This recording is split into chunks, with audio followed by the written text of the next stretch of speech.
रोकने से क्या फ़ायदा, सिवाय इस बात के कि एक समुदाय को खुश कर रहे हैं और रोकने का क्या कारण है उनको बताना चाहिए। तो हज़ारीबाग में हम लोग जब तक हैं तब तक इस पे आप सफल नहीं होंगे और आज से लेकर के रामनवमी के दिन तक सरकार, राज्य सरकार के सारे कार्यक्रमों का बहिष्कार करेंगे। रामनवमी के आगाज के बीच झारखंड की राजनीति में आप कह सकते हैं कि तपिश बरकरार है, उत्साह तो है ही, लेकिन डीजे की मांग को लेकर अभी भी राजनीति ठंडी नहीं हुई है। जय श्री राम का जयकारा और जय श्री राम के नारे आपने बजट सत्र के दौरान सुने थे, जब मनीष जायसवाल वेल में जाकर नारेबाजी कर रहे थे। पहले वो सुन लीजिए। जय श्री राम, जय श्री राम, राम का नहीं, राम का नहीं, राम का नहीं, वो किसी काम का नहीं, वो किसी काम का नहीं, वो किसी काम का नहीं, वो किसी काम का नहीं। जय जय श्री राम, जय जय श्री राम। बातें अभी खत्म नहीं हुई है क्योंकि राजनीति अभी भी चल रही है। आप राजनीति कह लें या फिर रामनवमी को लेकर मांग कह लें, आपको जो अच्छा लगता है आप कह सकते हैं। फिलहाल बातें लगातार हो रही हैं। बजट सत्र के बाद जब मनीष जायसवाल हज़ारीबाग पहुंचे तो मीडिया को संबोधित कर रहे थे और मीडिया के संबोधन में उन्होंने कहा कि बजट सत्र निराशाजनक रहा। सुनिए पहले। सत्र में मैंने 35 से ज़्यादा विषयों पर सदन का जो ध्यान आकृष्ट कराया, प्रश्न के माध्यम से, कुछ सूचनाओं के माध्यम से, कुछ डिबेट्स के माध्यम से, कुछ प्रोटेस्ट के माध्यम से, और सभी हज़ारीबाग और इस झारखंड से जुड़े हुए ज्वलंत मुद्दे थे। नियोजन का भी मामला इसमें था, अगर देखें तो रामनवमी का जुड़ा हुआ विषय भी था, इस राज्य के विकास का भी मुद्दा था, इस झारखंड के विकास का, हज़ारीबाग के विकास का भी मुद्दा था।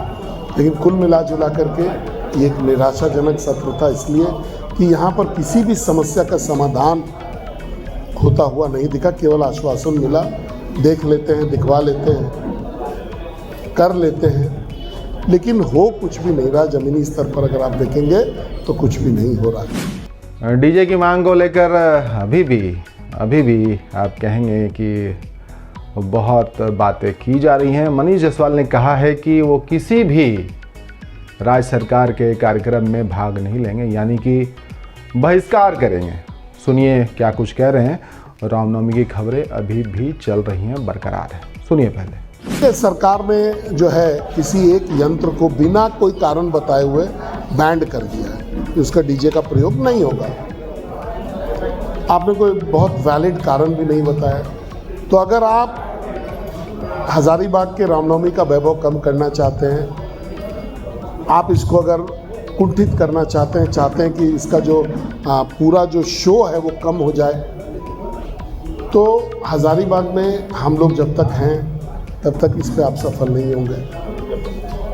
हम लोग प्रोटेस्ट करेंगे और आज से लेकर के रामनवमी के दिन तक सरकार, राज्य सरकार के सारे कार्यक्रमों का बहिष्कार करेंगे। ताशा पे आए और अब ताशा से डीजे पर आए हैं, और अगर और कोई अपग्रेडेशन होगा तो वहाँ तक भी ले करके जाएंगे। जब जैसा साधन रहेगा वैसा साधन बजाएंगे। उनको बताना चाहिए कि रोकने से क्या फ़ायदा, सिवाय इस बात के कि एक समुदाय को खुश कर रहे हैं और रोकने का क्या कारण है उनको बताना चाहिए। वो कह रहे हैं कि ये वही रामनवमी है जहाँ कभी पुष्प वर्षा भी हुआ है, लेकिन इस रामनवमी में क्या हो रहा है वो भी सुनिए। याद रखिएगा कि इसी रामनवमी को किसी सरकार ने पुष्प वर्षा करके सम्मानित किया था, और आज बैंड करके, प्रतिबंधित करके, डरा के, धमका के आपके त्यौहार को कुंठित करने का प्रयास किया जा रहा है। जब आपका समय आएगा तो आप मतों के माध्यम से इनको अपना जवाब जरूर दीजिएगा। चुनाव से भी बातें जोड़ रहे हैं। 2024 में जो चुनाव होने वाला है उसको लेकर भी वो कह रहे हैं कि लोग याद रखें 2024 में लोगों को क्या करना चाहिए। मनीष जायसवाल विधायक जो सदर से विधायक हैं वो भी बता रहे हैं। सुनिए पहले। 2024 में एक बार फिर से आपको मौका मिलेगा इस राज्य सरकार को अपने वोट के माध्यम से उखाड़ फेंकने का। आप अपना जो आपके मन में जो बदला लेने की भावना होगी उसको उस समय जागृत करिएगा, ताकि इस राज्य सरकार में याद रखिएगा कि इसी रामनवमी को किसी सरकार ने पुष्प वर्षा करके सम्मानित किया था, और आज बैंड करके, प्रतिबंधित करके, डरा के, धमका के आपके त्यौहार को कुंठित करने का प्रयास किया जा रहा है। जब आपका समय आएगा तो आप मतों के माध्यम से इनको अपना जवाब जरूर दीजिए। आपको याद होगा कि जब रामनवमी की बातें हो रही थी, रामनवमी को लेकर वो अपनी मांग रख रहे थे, उन्होंने अपना कुर्ता फाड़ दिया था, और कुर्ता फाड़ने को लेकर भी उनके इस आचरण को लेकर बड़ी बातें होने लगी। यहाँ तक कहा गया कि ये विधायक का आचरण नहीं है, और सवाल भी पूछे गए तो इस बात का वो जवाब दे रहे थे, वो याद दिलवा रहे थे जेएमएम के वक्त में क्या कुछ हुआ था, जूते फेंके गए थे, इस तरीके की बातें हुई थी। सुनिए वो कह रहे हैं, उनका कहना है कि उनका जो आचरण है वो मर्यादित था। सुनिए पहले। मेरे पास कोई और विकल्प नहीं था और मैंने सबसे मर्यादित काम किया। मैं आपको याद दिला दूं कि इसके पहले जेएमएम के विधायकों ने कुर्सी पर चढ़ के डांस किया था, जूता फेंका था स्पीकर के ऊपर में, कुर्सी फेंकी थी, और वो जो बर्थडे में जो फोम होता है वो पूरे विधानसभा को उस फोम से आच्छादित करने का काम किया था पिछले बार। और ये माननीय अध्यक्ष जी जो हमारे हैं अभी, रविंद्रनाथ महतो जी, वो उस टोली के सदस्य थे। मैं ये नहीं कर रहा हूँ कि वही कर रहे थे, लेकिन उन्हीं के दल के लोग कर रहे थे, वो मूक दर्शक बन करके खड़े थे। तो अगर आप उनसे तुलना करेंगे हम लोगों को, तो हम लोगों ने मर्यादित ढंग से केवल अपना कपड़ा फाड़ने का काम किया है, और वो भी प्रोटेस्ट के माध्यम से। एक विधायक को भी मनीष जायसवाल लपेटे में ले रहे हैं, उनको याद दिलवा रहे हैं, उनसे पूछ रहे हैं कि 104 साल पहले क्या पक्के मकान हुआ करते थे। ये तमाम बातें इसलिए हो रही हैं कि डीजे की बात हो रही है। कहा गया था कि 104 साल पहले डीजे था क्या, उसी बात पे ये कुछ कह रहे हैं।